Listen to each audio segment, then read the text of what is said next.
Hello friend, સ્વાગત છે તમારું ગુજરાતી રેસીપી કિચનની અંદર। આજે હું તમારી સાથે શેર કરીશ પોચી રૂ જેવી એકદમ સોફ્ટ સુખડી બનાવવાની રેસીપી। તો મારી આ રીતે તમે ઘરે સુખડી બનાવશો તો એકદમ ઝટપટ બનીને તૈયાર થઈ જશે। તો ચલો એકદમ સોફ્ટ સુખડી બનાવવાનું શરૂ કરીએ। તો સુખડી બનાવવા માટે તમે આ જોઈ શકો છો, મેં અહીંયા એક વાડકી ગોળ લીધો છે, એક વાડકી ઘી લીધું છે અને એક વાડકી ઘઉંનો લોટ લીધો છે। તો જો તમે અહીંયા એકદમ પોચી રૂ જેવી સુખડી બનાવવા માંગતા હોય તો આ રીતે તમારે ગોળ, ઘી અને લોટનું એક સરખું માપ લેવાનું છે। તો તમારી સુખડી એકદમ સોફ્ટ બનીને તૈયાર થશે। તો ચલો સુખડી બનાવવાનું શરૂ કરીએ। તો સુખડી બનાવવા માટે તમે આ જોઈ શકો છો, સૌથી પહેલાં આપણે અહીંયા ગેસ ઉપર એક કઢાઈ મૂકી છે। તો કઢાઈની અંદર આપણે જે અહીંયા એક વાડકી ઘી લીધું છે તે ઉમેરી લઈશું। તો એક વાડકી ઘી આપણે અહીંયા કઢાઈની અંદર ઉમેરી લીધું છે। તો હવે આપણે ઘીને ગરમ થવા દઈશું। તો ઘી આપણું અહીંયા ગરમ થઈ ગયું છે। તો હવે આપણે કઢાઈની અંદર જે આપણે અહીંયા એક વાડકી ઘઉંનો લોટ લીધો હતો તે પણ ઉમેરી લઈશું। તો આ રીતે તમારે પરફેક્ટ માપથી બધું લેવાનું છે, તો તમારી સુખડી એકદમ સોફ્ટ બનીને તૈયાર થશે। તો હવે આપણે ઘઉંના લોટને ઘીની અંદર શેકી લઈશું।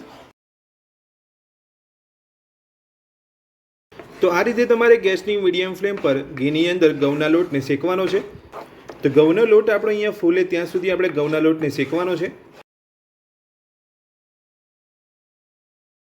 તો તમે અહીંયા જોઈ શકો છો, લોટ આપણો અહીંયા ફૂલવા લાગ્યો છે અને ઘી પણ એકદમ સરસ અહીંયા છૂટું પડવા લાગ્યું છે। તો આ રીતે તમારે લોટને શેકવાનો છે।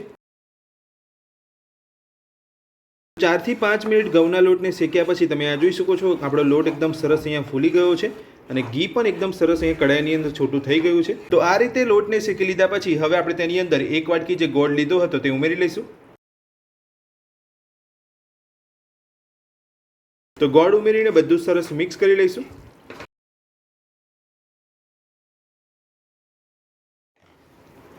તો ગોળ ઉમેરીને આપણે અહીંયા બધું સરસ મિક્સ કરી લીધું છે। તો તમારે આ રીતે અહીંયા ગોળ ઉમેર્યા પછી વધારે પડતો નથી શેકવાનો, નહીં તો તમારી સુખડી એકદમ કડક થઈ જશે। તો આપણે અહીંયા ગેસને બંધ કરી લીધો છે। તો હવે આપણે બધું જ મિશ્રણ એક ટ્રેની અંદર લઈ લઈશું। તો સુખડીના મિશ્રણને લેવા માટે તમે આ જોઈ શકો છો, મેં અહીંયા આ રીતની એક ટ્રે લીધી છે। જો તમારી પાસે આ રીતની ટ્રે ના હોય તો તમે ડીશની અંદર પણ લઈ શકો છો અને ડીશની અંદર પણ તમે સુખડી બનાવી શકો છો। હવે આપણે જે કઢાઈની અંદર મિશ્રણ રાખ્યું છે તે બધું જ આ ટ્રેની અંદર લઈ લઈશું।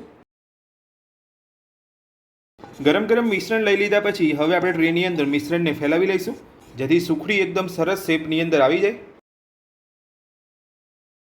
જ્યારે તમારું મિશ્રણ ગરમ હોય ત્યારે જ તમારે તેને શેપ આપી દેવાનો છે। તો આ રીતે તમારે ચમચીની મદદથી સુખડીનું એક સરખું લેવલ કરી લેવાનું છે।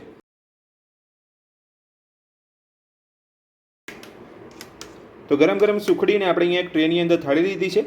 તો હવે આપણે સુખડીને કટ કરી લઈશું। તો સુખડી તમારે આ રીતે અહીંયા ગરમ તમે થાળી લો ત્યાર પછી જ તમારે કટ કરી લેવાની છે। વધારે ઠંડી થવા દેશો તો તમારી સુખડી અહીંયા કટ નહીં થાય। તો તમે અહીંયા જે રીતનો નાનો મોટો શેપ આપવા માંગતા હોય એ રીતે તમે અહીંયા શેપ આપી શકો છો।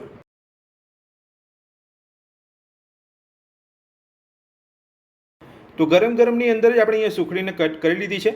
તો હવે આપણે સુખડીને ઠંડી થવા દઈશું। તો ગરમ ગરમ સુખડી કટ કરી લીધા પછી આપણે અહીંયા સુખડી ઠંડી થઈ ગઈ છે। તો હવે આપણે સુખડીને કાઢી લઈશું। તો તમે જોઈ શકો છો, એકદમ સરસ આપણી સુખડી અહીંયા નીકળી ગઈ છે અને એકદમ સરસ ચારે બાજુથી સુખડી આપણી બની છે, તમે આ જોઈ શકો છો।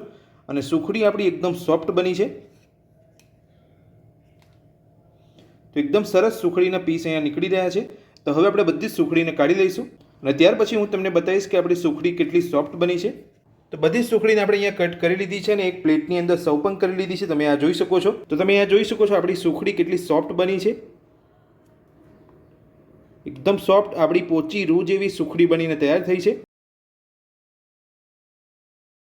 તો આ સુખડીની અંદર તમે જો ડ્રાયફ્રૂટ અને ઇલાયચી ઉમેરવા માંગતા હોય તો ઉમેરી શકો છો। તો આપણી એકદમ સોફ્ટ પોચી રૂ જેવી સુખડી બનીને તૈયાર છે। તો આ સુખડી બનાવવાની રીત તમને મારી કેવી લાગી મને કોમેન્ટ બોક્સની અંદર કોમેન્ટ કરીને જરૂરથી જણાવજો। આજની રેસીપી પસંદ આવી હોય તો વિડીયોને લાઇક કરજો, ચેનલને સબસ્ક્રાઇબ કરી રાખજો આ જ રીતની નવી નવી રેસીપી મેળવવા માટે। Thank you.